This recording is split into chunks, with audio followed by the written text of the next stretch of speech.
আমি চলে এসেছি নতুন রেসিপি নিয়ে। তো আজকে বানাচ্ছি আমি সোয়াবিনের আজকে ঝোল। তো সোয়াবিনের ঝোলটা আমি আজকে সবজি দিয়ে বানাবো। তো কীরকম বানাই আজকে এটাও দেখাবো, আর কি কি সবজি দিই সেটাও দেখাচ্ছি। তা আপনারা দেখতে থাকুন, সাথে থাকুন, লাইক করবেন, সাবস্ক্রাইব করবেন। তো এই সোয়াবিনের ঝোলটা বাচ্চাদের জন্যও ভালো, আবার বড়রাও খেলে খুব ভালো, তো তাদের জন্যও ভালো। তো চলুন কী কী দিই আমি দেখিয়ে দিচ্ছি, আপনারা দেখতে থাকুন, সাথে থাকুন, লাইক করবেন, সাবস্ক্রাইব করবেন। তো এটা হচ্ছে ওলকপি দিয়েছি, তার সাথে বিট, আলু, গাজর, এই যে এটা হচ্ছে বিনস, কাঁচা টমেটো, কাঁচা লঙ্কা, আর এটা হচ্ছে সোয়াবিন। তো সোয়াবিনটাকে আগে আমি ভালো করে ধুয়ে জলে ভিজিয়ে রাখি। তো চলুন এটাকে জলে ভিজিয়ে দিই আর ধুয়ে নিই একটু। তো এই যে জলে ভিজিয়ে দিলাম। তো জলে ভিজাতে ভিজাতে আমার দেখতে পাচ্ছেন তো একটু গরম জল দিয়েছি বলে এটা ফুলে উঠেছে। তো এইরকম এটা ভিজানো থাক। তো তখন চলুন আরম্ভ করি বানানোটা। তো এই যে কড়াটা বসিয়ে দিয়েছি, তো কড়াটা গরম হয়ে গেছে, এবার তেলটা দেব।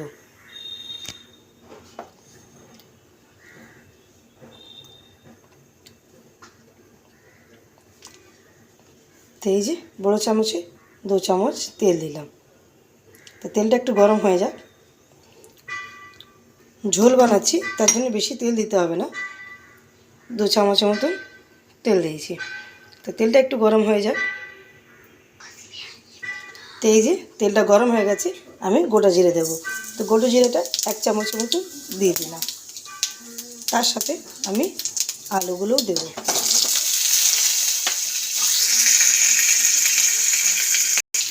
তো এই যে তার সাথে সবজিগুলোও দিয়ে দেবো।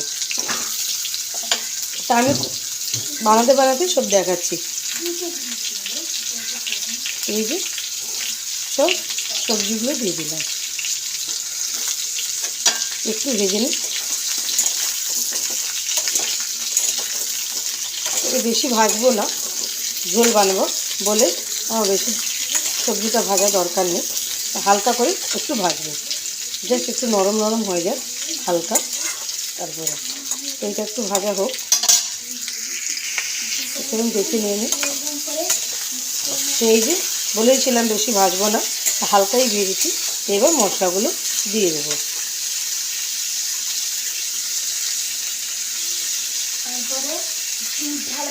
1 চামচ হলুদ গুঁড়ো, লঙ্কার গুঁড়ো। তো লঙ্কার গুঁড়ো অল্পই দেবো, ঝোল বানাচ্ছি বলে। এটা কাঁচা লঙ্কা দিয়েছি, জিরে 1 চামচ, তার সাথে ধনে গুঁড়ো 1 চামচ।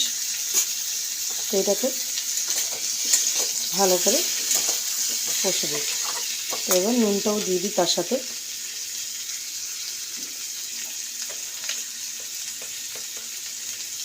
এই যে নুনটা দিয়ে দিলাম। তো নুনটা আপনি আপনার অনুযায়ী দেবেন। এবার এটাকে ভালো করে কষে নেব।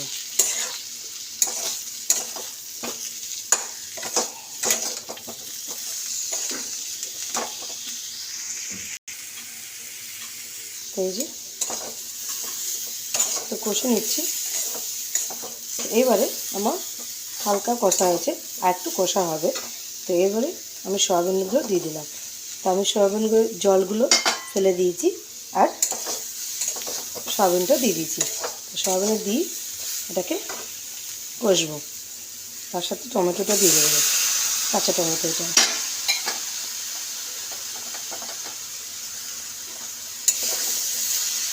এটাকে ভালো করে আমি দিয়ে কষে নেব। তো এটা কষা হোক।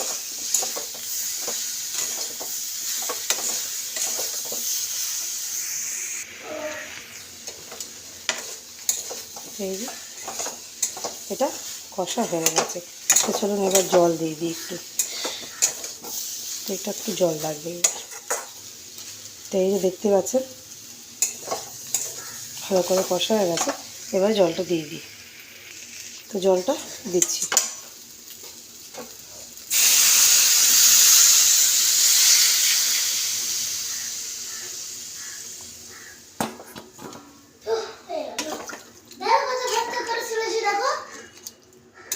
তো এই যে জলটা দিয়ে এবার ভালো করে ফুটে যাক।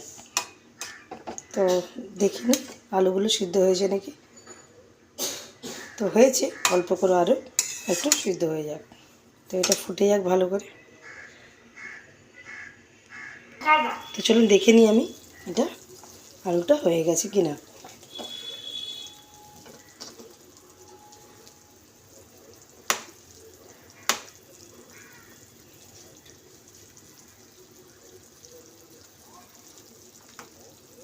তো এই যে বেডটা হয়ে গেছে, তো আর আলুটাও দেখে নিই।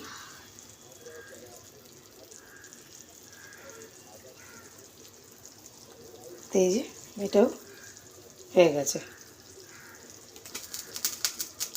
তো এটা ওলকপি, ওই জন্য একটু শক্ত আছে। তো ওলকপিটা একটু শক্তই থাকে। আলুটা দেখে নিই। এই যে দেখতেই পাচ্ছেন আলুটা খুব সুন্দর করে গলে গেছে। এই যে, তো চলুন এটাকে নামিয়ে নিই আমি। তো আমার ওলকপি দিয়ে আর সয়াবিন দিয়ে ঝোল রেডি হয়ে গেছে। তো এই যে আমার ফুলকপি, ওলকপি আর সয়াবিন দিয়ে গাজর বিনস দিয়ে এটা নামিয়ে দিয়েছি। তো ঝোলটা আমার রেডি হয়ে গেছে। তো দেখতেই পাচ্ছেন এই ঝোলটা বাচ্চাদের জন্য খুবই ভালো। আমি বাচ্চাদের জন্যই বানিয়েছি। তো এটা খাইয়ে দিলে খুব ভালো হয়।